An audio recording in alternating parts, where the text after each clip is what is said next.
only authenticated photograph of William H. Bonney, Billy the Kid, taken in Fort Sumner, New Mexico Territory between 1879 and 1880.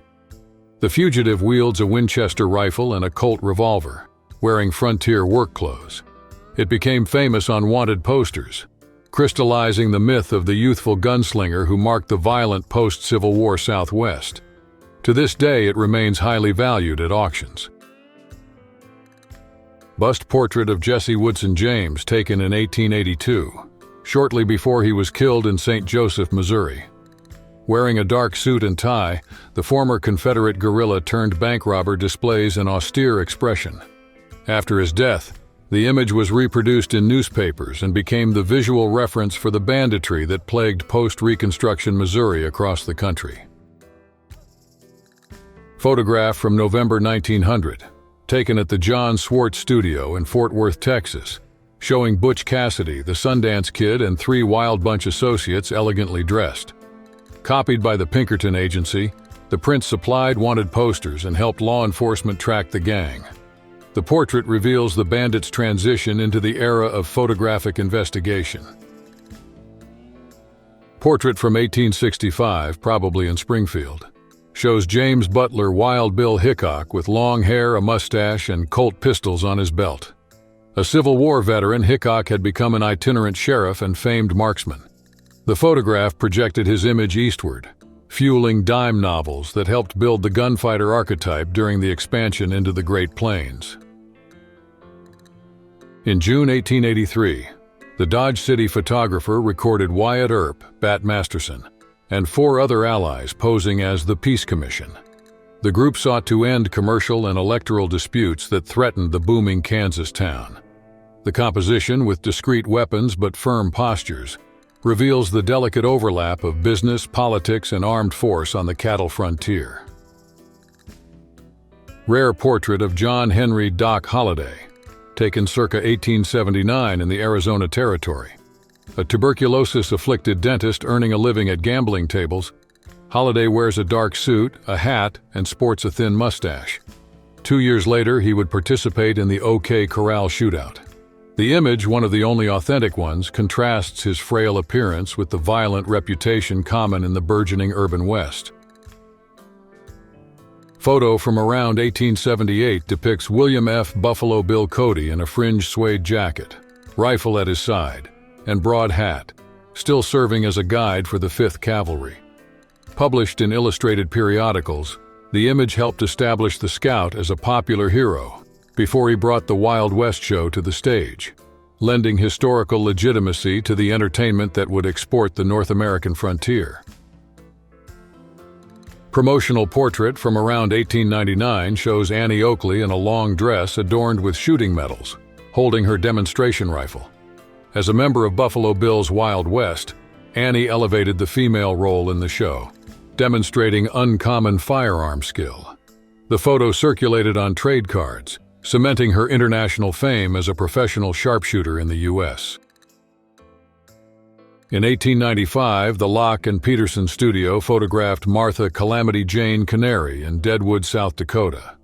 Wearing a suede coat and carrying a rifle, Jane had already worked as a military scout and stagecoach driver.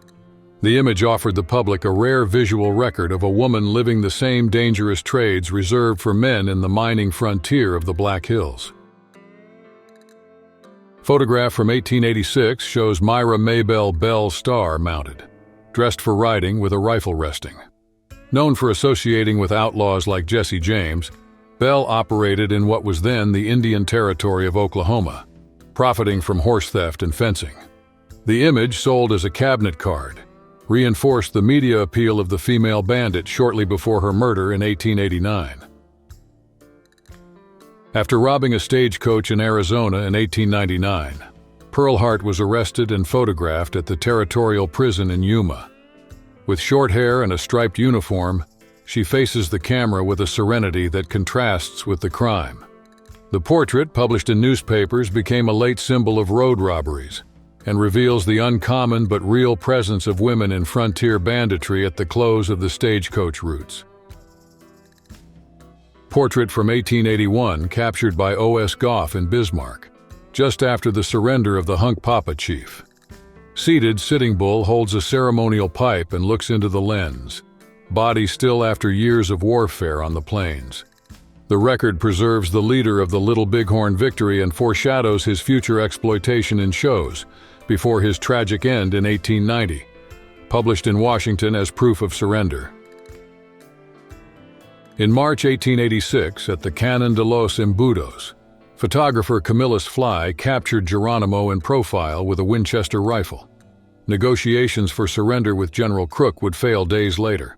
The image documents the last major Apache leader still armed, capturing the moment when the mountain resistance gained individual presence in American culture. He would not surrender until September. Taken weeks after his surrender in 1877, the photo of Chief Joseph by O.S. Goff shows the Nez Perce leader seated, long hair, a civil coat, and a fatigued gaze. The record marks the transition between the 2,000 kilometers military campaign and the "I will fight no more forever" surrender speech. It became a primary source on the fate of peoples who sought asylum in Canada. It illustrated debates on reservations and forced removals. During an official visit to Washington in 1872, Red Cloud posed for Alexander Gardner wearing a Western suit and a single feather in his hair. A skilled diplomat, after imposing the 1868 treaty, the Oglala chief presents a deliberate stance between cultures. The photo reveals the turn from victorious warrior on the Bozeman Trail to negotiator of reservation policies with the Grant administration. It circulated in congressional offices. Studio portrait from the 1890s shows Quanah Parker, son of Cynthia Ann Parker and Comanche warrior, wearing a bone breastplate and headdress. After his surrender in 1875, he became a reservation leader and advocate for grazing lease rights. The image synthesizes cultural hybridity, a traditional chief who also adopted a suit, automobile, and Christianized native religion at the turn of the century. Photograph from January 1891 displays the frozen body of Spotted Elk, Minneconjou chief, after the Wounded Knee massacre. Captured by the Northwestern photo, he lies curled up in the snow, lifeless. The raw portrait became a visual indictment of the violent end of the Indian Wars and confirms reports of nearly 300 killed under fire from the 7th Cavalry. Published in reports, it fueled protests in the East. John Grable recorded in 1890, at the Oglala camp of Pine Ridge, a circle of men and women performing the ghost dance. Interlocked arms and winter garments suggest a ritual of hope for buffalo renewal. The scene, feared by federal agents, predates Wounded Knee. It is one of the rare photographic depictions of a religious practice soon banned by the Army. It was featured in Eastern magazines. Around 1882, at a Detroit factory, a pile of buffalo skulls was photographed awaiting grinding into fertilizer. The bone pyramid underscores industrial hunting that decimated millions of animals, the food foundation of the Plains peoples. The image carries environmental and economic significance, illustrating federal policies aimed at undermining indigenous livelihoods. It later served in conservation essays. On May 10, 1869, Andrew J. Russell recorded at Promontory Summit the meeting of the Central Pacific and Union Pacific locomotives, minutes after the symbolic Golden Spike. Engineers toast over the coupling while workers, except the Chinese, celebrate. The photo cements continental integration by rail, accelerating migration, commerce, and the end of Western isolation in the United States. A June 1876 panorama shows Deadwood's Main Street in the Dakota Territory during the height of the gold rush. Rows of tents, saloons, and warehouses rise above the muddy street as hundreds of miners and merchants pose.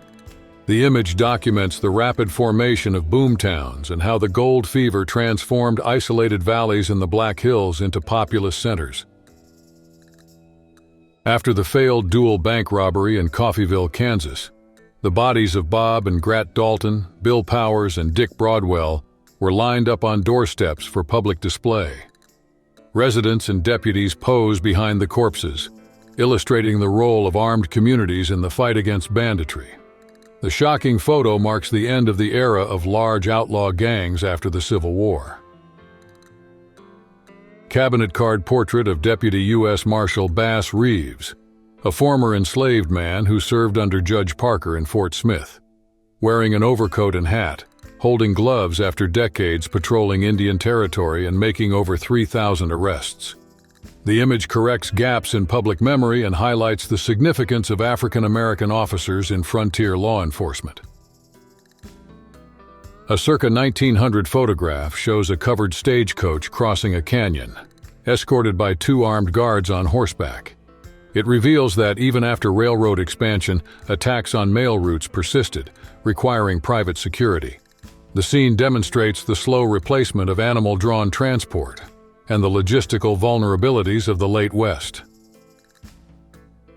A cabinet card of Company F of the Frontier Battalion displays patrolmen lined up with Winchester rifles, cartridge belts, and star badges.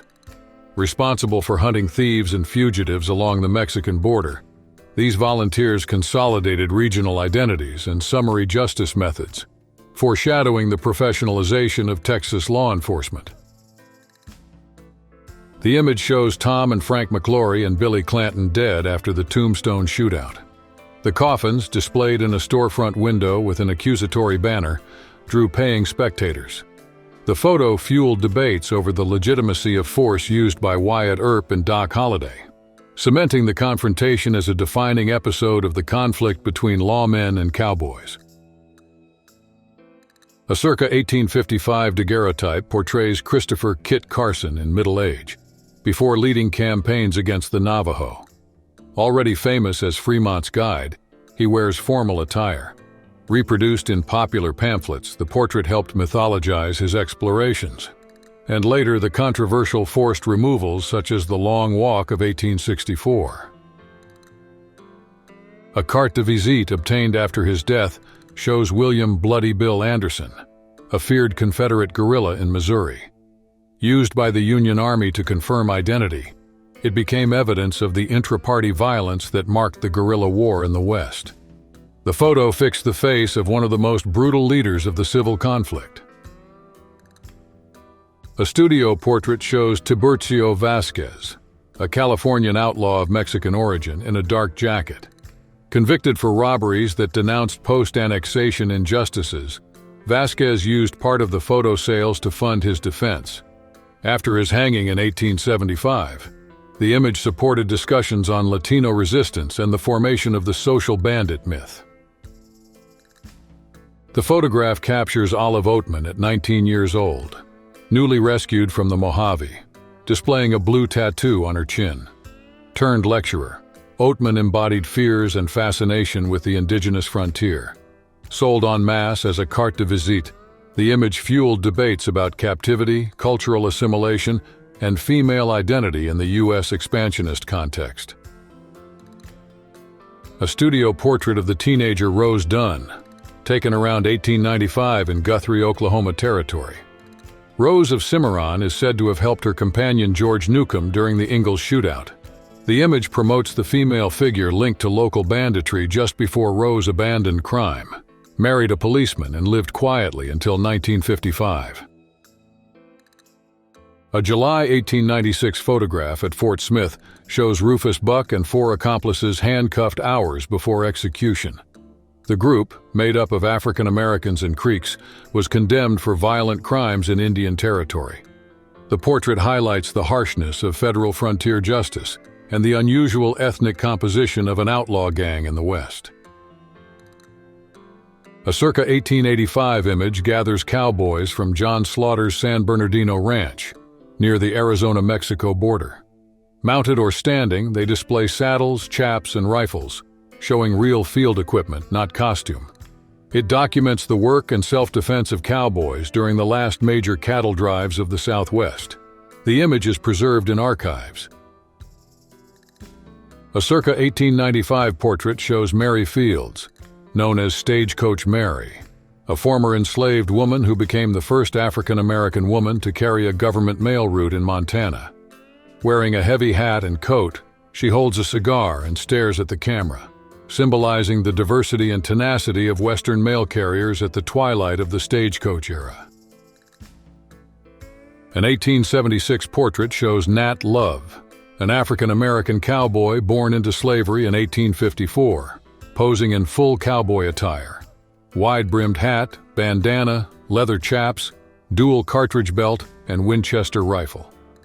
Taken after he won roping and shooting contests on July 4th in Deadwood, the image demonstrates the important presence of black men in the great cattle drives of the plains. An 1881 portrait presents Sheriff Pat Garrett, holding a Winchester rifle months after killing Billy the Kid. Intended for the territorial press, it reinforced legal authority under public scrutiny and signaled a cultural shift. The gunfighter's celebrity transferred to the lawman who shot him. Garrett would be killed in 1908 under controversial circumstances.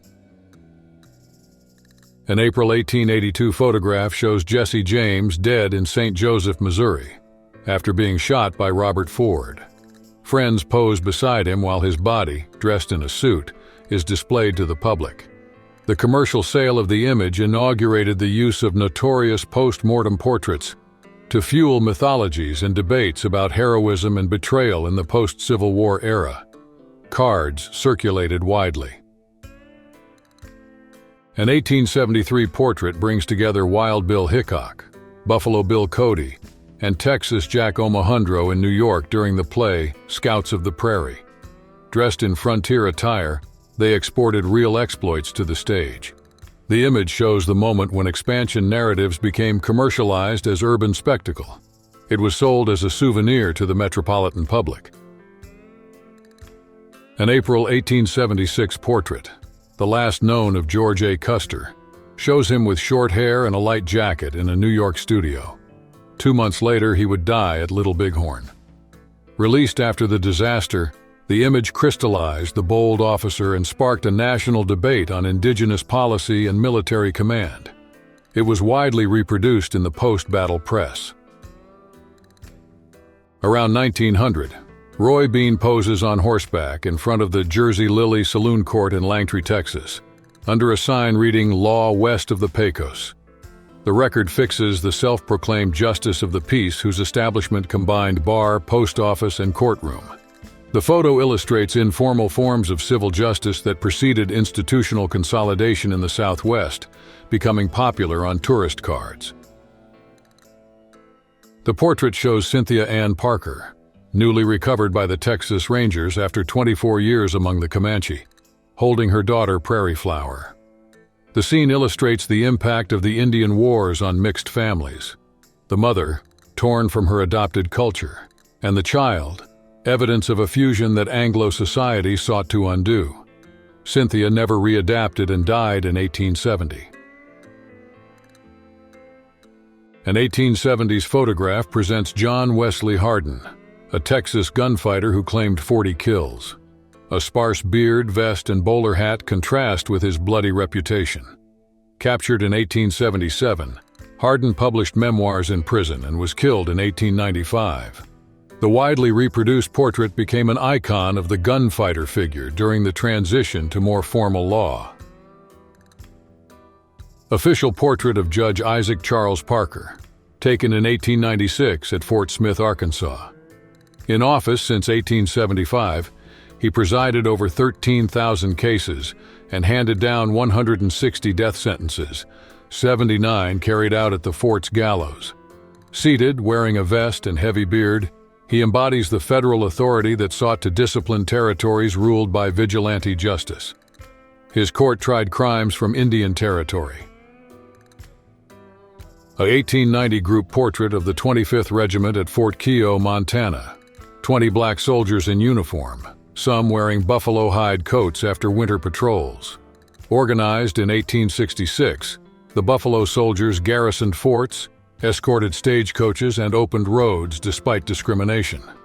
The photograph proves the African-American presence in the military consolidation of the frontier.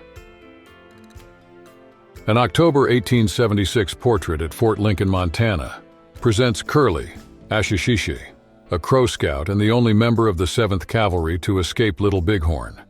Wearing a military coat and scarf, he symbolizes indigenous alliances with the army against traditional enemies.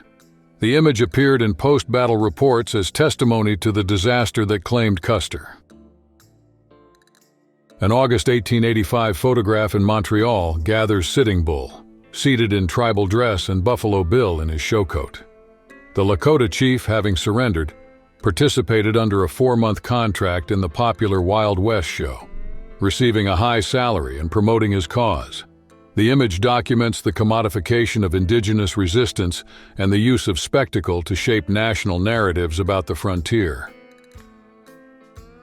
An 1873 photograph by Timothy H. O'Sullivan shows an Anasazi ruin embedded in a cliff of Canyon de Chelly, Arizona, with a Navajo rider in the foreground for scale. Part of Wheeler's geological survey, the scene integrates archaeology and landscape, showcasing the monumentality of the American Southwest to Eastern audiences and influencing future debates on the preservation of indigenous sites.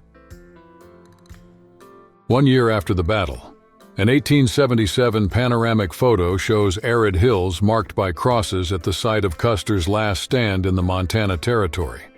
On a burial mission, the image satisfied public interest by providing proof of the terrain, where 268 soldiers fell. It also spurred early federal efforts to memorialize Western battlefields and military mapping.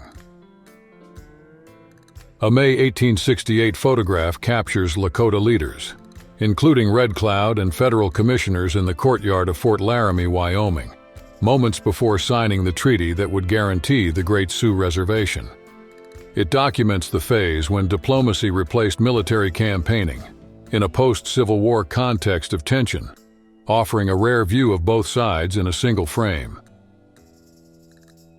An 1886 studio photograph in Washington shows 5 Chiricahua leaders, including Chihuahua, shortly after Geronimo's surrender. They wear a mix of Western coats and blankets, faces stern, awaiting decisions that would send them to captivity in Florida. The image symbolizes the end of the Apache Wars and the federal government's forced removal of prisoners eastward as a pacification policy.